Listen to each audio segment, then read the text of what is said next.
வருத்தப்படாத வாலிபர் சங்கம் படத்தை பத்தின ரொம்பவே இன்ட்ரெஸ்டிங்கான நிறைய பேருக்கு தெரியாத ஒரு விஷயத்த ஷேர் பண்றேன். தெரியாதவங்க தெரிஞ்சுக்கோங்க.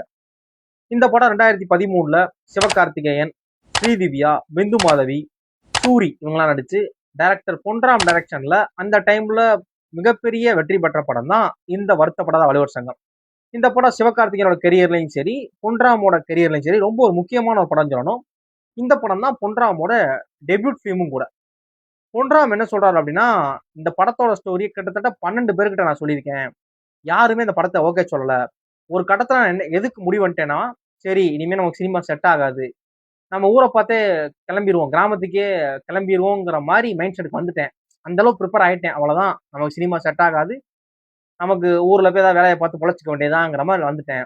அந்த டைம்ல சிவகார்த்திகேயன் சொல்லி சிவகார்த்திகேயன் நான் பண்றேன்னு சொன்னதுக்கு அப்புறம் தான் டோட்டலா என் லைஃபே மாறிச்சு.